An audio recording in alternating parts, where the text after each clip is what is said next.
बच्चे में भी देख सकते हैं, अडल्ट में भी देख सकते हैं। अडल्ट में स्पेशली जो साइनोसिस होता है, साइनोसिस एक्चुअल में सेंट्रल साइनोसिस, पहले पेरिफेरल साइनोसिस होगा, फिर सेंट्रल।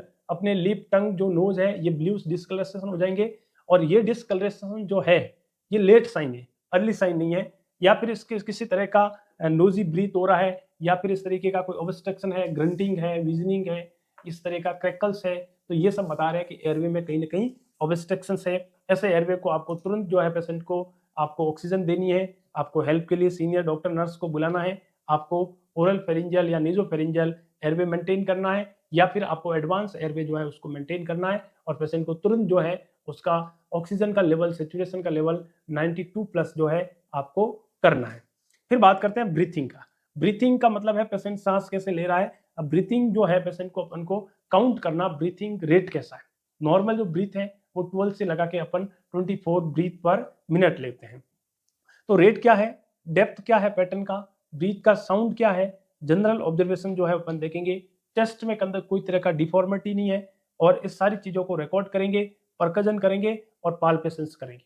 इस तरीके से अपन जो है उसके ब्रीथिंग को असेस करेंगे। इसमें कोई अबनॉर्मलिटी दिखेगी, आप सीनियर डॉक्टर नर्स को तुरंत इमीडिएटली रिपोर्ट करोगे। फिर जो है सर्कुलेशंस को देखेंगे।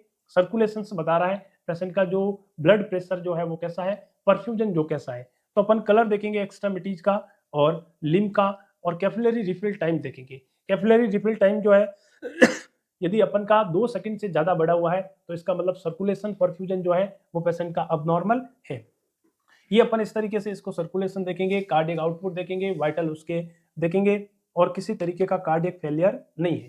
फिर अपन डी से देखते हैं डिसएबिलिटीज।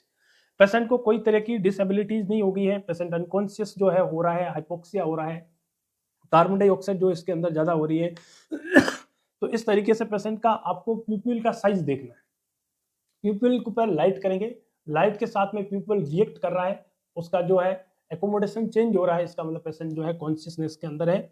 और बढ़िया स्कोर जो है वो अपन जीसीएस देखेंगे, ग्लासकोमा स्केल। और पेशेंट का, कई सारे पेशेंट को अनकॉन्शियस हो सकता है, उसमें एक शुगर टेस्ट भी करेंगे, तो अपन इसका पेशेंट का ब्लड शुगर लेवल चेक करेंगे, और ई से पेशेंट का एक्सपोजर देखेंगे कि उसको फर्दर जो है इंजरी तो नहीं हुई, पूरी बॉडी का एग्जामिन करेंगे और एक्सपोजर करेंगे।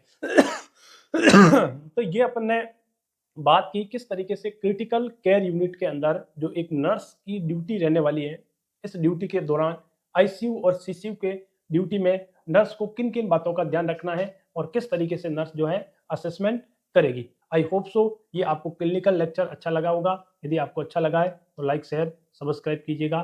Thank you.